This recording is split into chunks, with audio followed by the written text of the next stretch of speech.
त्रेता युग में एक कौशल नाम का राज्य था, जहाँ सरयू नदी के तट पर स्थित था एक विशालकाय नगर अयोध्या। उस पार रघुवंशी महाराजा दशरथ, उनकी 3 रानियां थी, कौशल्या, कैकेयी और सुमित्रा। उनके पास सब सुख की प्राप्ति थी, परंतु विधाता ने उन्हें पुत्र सुख से वंचित रखा।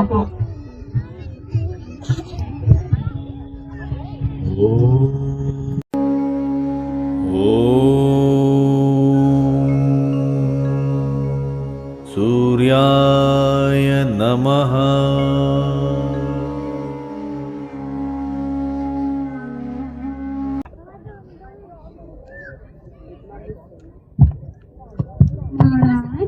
आज सूर्य देवता उत्तरायण में प्रवेश कर रहे हैं। ये बड़ा ही पुण्य मुहूर्त है।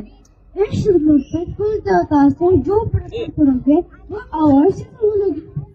गुरुदेव, सूर्य भगवान के आशीर्वाद से मेरे पास सब कुछ है, सुख, समृद्धि, अपार रहेगा। परंतु एक ही कमी है, हमारे सूर्य भगवान से यही प्रार्थना है कि हमें संतान प्राप्त हो जाए। निराश न हो, सूर्य भगवान आपके अवश्य पूर्ण करेंगे, पर उसके लिए आपको पुत्रदान यज्ञ करना होगा।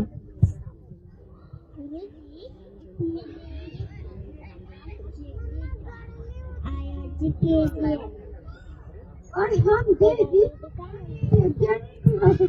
ऋषि श्री मुनि इसका विशेष है। ये यज्ञ उनके द्वारा संपन्न होना चाहिए। गुरुदेव, मैं आज ही उनके पास जाने के लिए तैयार हूँ, लेकिन राजा दशरथ नहीं, भिक्षु दशरथ जाएगा, वो भी नंगे पाँव ऋषि श्री मुनि के द्वार पर। आपकी मनोकामना सफल होगी राजन।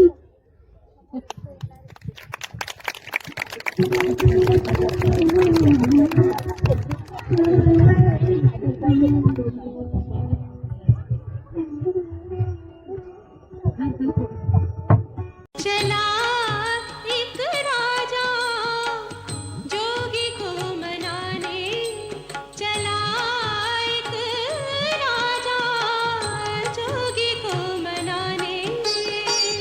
जोगिया मनाने, जोगिया मनाने, जोगिया मनाने, जोगिया मनाने।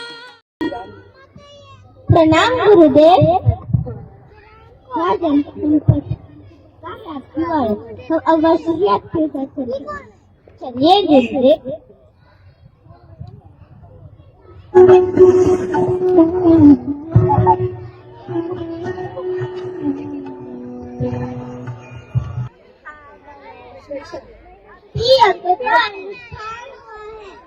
हेलो राधा। अभी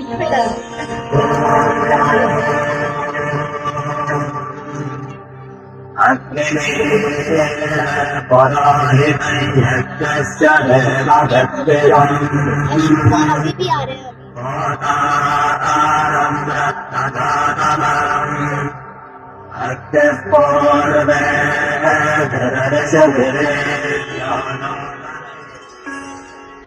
यज्ञ से प्रसन्न होकर अग्निदेव प्रकट हुए।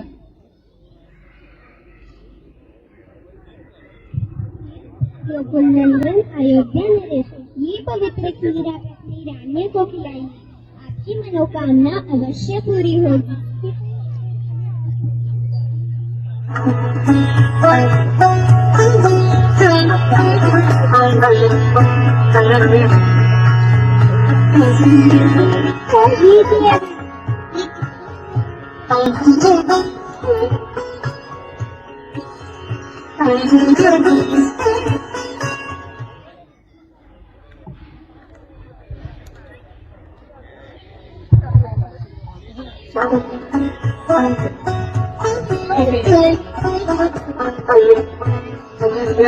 शुक्ल पक्ष की रानी तिथि है।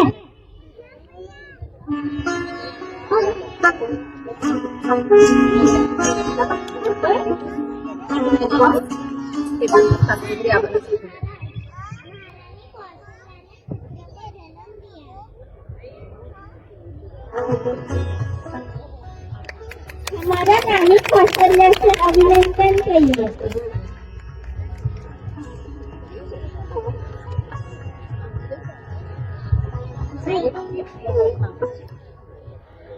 और फिर पवित्र प्रार्थना और देवताओं के आशीर्वाद से अयोध्या के राजमहल में एक चमत्कार हुआ। महारानी कौशल्या ने वर्षों की प्रतीक्षा के बाद एक पुत्र को जन्म किया। यह केवल एक बच्चे का जन्म नहीं था, बल्कि एक नए युग की शुरुआत थी।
छोटे राम ने पढ़ना शुरू किया और आज मैंने सब लोग खुश है कि राम ने अपना पहला कदम उठाया। हर कदम ऐसा महसूस हो रहा था जैसे कोई नई उम्मीद हो। स्वयं देवता आकाश से नीचे देख रहे थे और चकित हो रहे थे। वो जानते थे कि यह बालक एक दिन जीवन के उद्देश्य को पूरा करेगा और दुनिया में धर्म और न्याय लाएगा। सूरज की रोशनी भी अब राम के सामने फीकी पड़ रही थी। बालक राम के रूप को देख देवता भी मोहित हो गए थे। उनके चेहरे की आभा सूर्य और चंद्रमा की तरह थी, जो समस्त ब्रह्मांड को अपनी ओर आकर्षित करती थी।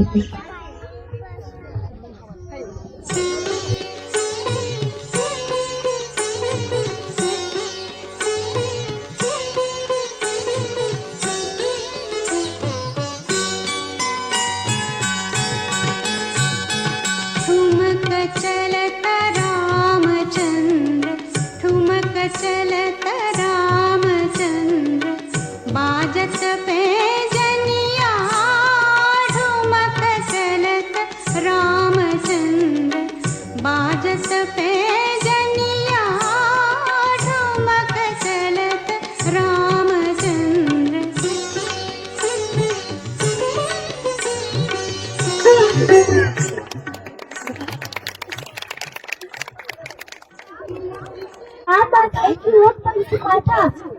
इसमें ज्ञान, वीरता और धार्मिकता का संगम था। राम ने अपने गुरु ऋषि वशिष्ठ से आचरण की सभी ज्ञान की विद्याएं और राजधर्म को सीख लिया था। उनका शरीर भी अब पूरी तरह से दिव्य और शक्तिशाली हो गए, जैसा युवराज का होना चाहिए। अब राम जो अपने माता पिता के लिए आदर्श पुत्र थे, अपने जीवन के नए दौर में प्रवेश करने को तैयार थे। कौशल्या दशरथ के नंदन राम ललाट पे शोभित चंदन। रघुपति की जय बोले लक्ष्मण राम सिया का हो अभिनंदन। अंजन पुत्र पड़े हैं चरण में।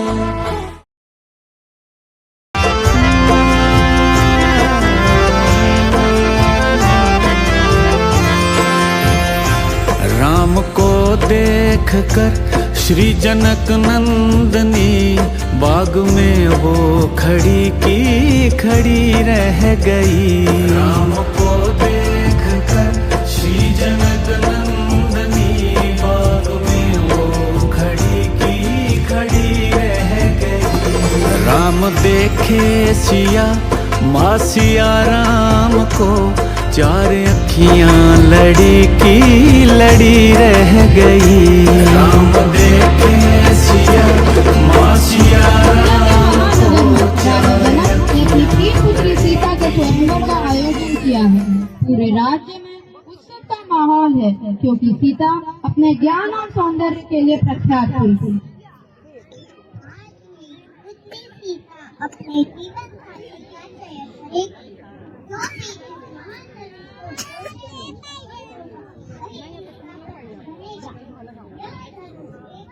शस्त्र नहीं वीरता और दिव्य इच्छा का प्रतीक है। केवल जो सच्ची शक्ति और भक्ति से भरा हो उसे बोलता है।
राजा और राजकुमार एक दूसरे से रहे थे और कोई भी उसे हरा भी नहीं सका। हर राजा अपनी पूरी शक्ति लगा रहे थे लेकिन धनुष अपने स्थान पर स्थित था।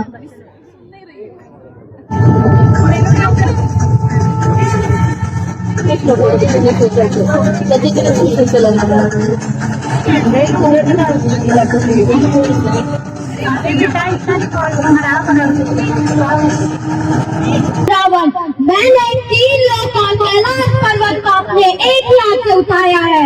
यह साधारण धनुष को तो मैं अपने बाएं हाथ के एक ही उंगली से उठा सकता हूँ। यस्य देवस्य गन्धर्वाः पिशाचपटकपुरकाः विद्रवन्ति भयात् पीतामरुभिद्यो इव सदा प्रजाः। देवस्य गन्धर्वाः पिशाचपटकपुरकाः विद्रवन्ति भयात् पीतामरुभिद्यो इव सदा प्रजाः।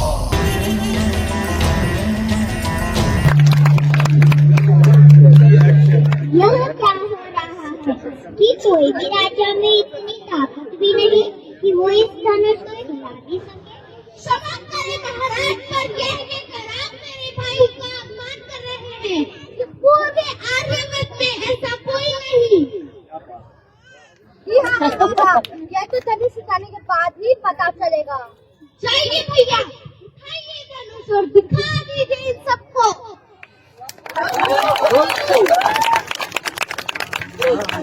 राम जय राजा राम, राम राम जय सीताराम। राम राम जय राजा राम, राम राम जय सीताराम।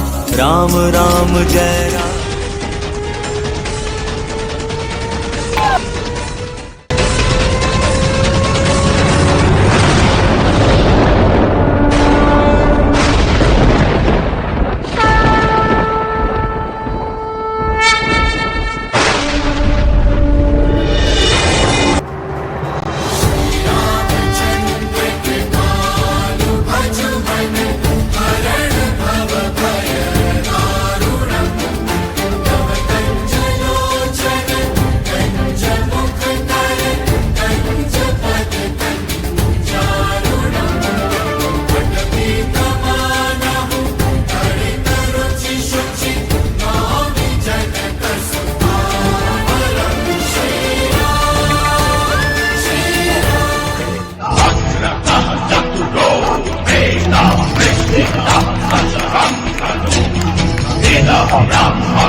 जिसने भगवान शिव के पावन धनुष को तोड़ने का साहस किया, ये घोर अपमान है। हे महर्षि, मैंने प्रातः में इसका अपमान नहीं बल्कि इसकी महिमा सिद्ध की है, और यह धनुष तो केवल योगी योद्धा के लिए था। अरे राजकुमार, तुम क्या जानते हो? मैंने बड़े बड़े राजाओं को परास्त किया है। जिसने धनुष तोड़ा है उसे दंड अवश्य मिलेगा। हे महर्षि, मैं आपके क्रोध से परिचित हूँ। प्रातः भी कंचनशील नहीं है। अगर आपको युद्ध करना तो पहले मुझसे कीजिए। हे महर्षि परशुराम, मैं आपका आदर करता हूँ। यह धनुष मैंने तोड़ा है, लेकिन किसी प्रकार के अहंकार के लिए नहीं बल्कि मेरे कर्तव्य के लिए।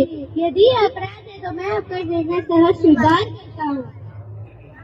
क्षमा करें प्रभु, मुझे सत्य का बोध हो चुका है। आप स्वयं भगवान विष्णु है। मैं आपको प्रणाम करता हूँ।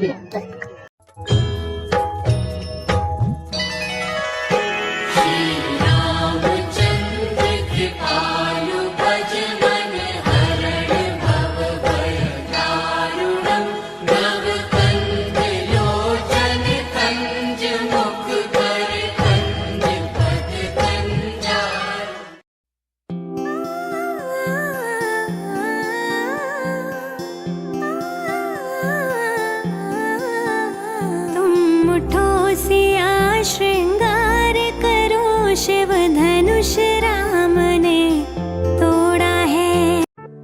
मिथिला का कण कण खिला, जमाई राजा राम मिला। मिथिला का कण कण खिला, जमाई राजा राम मिला।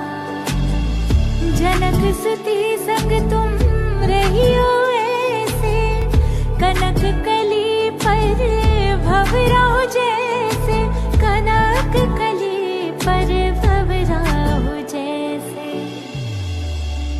हाँ रामचंद्र चकोरी सिया, जमाई राजा राम।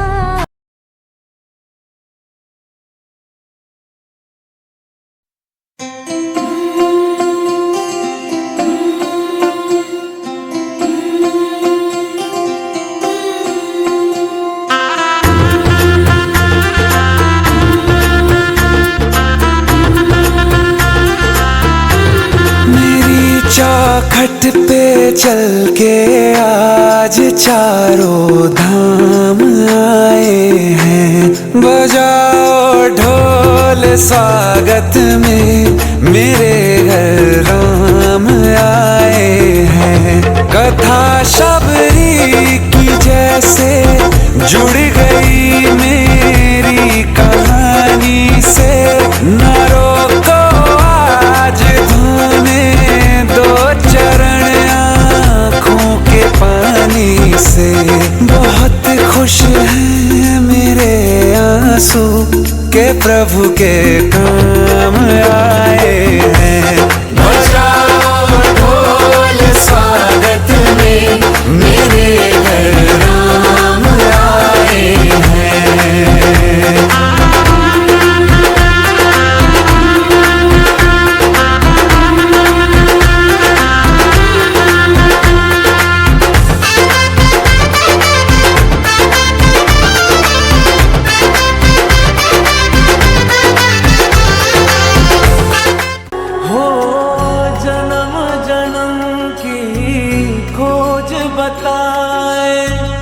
राम से चल के राम पे आए।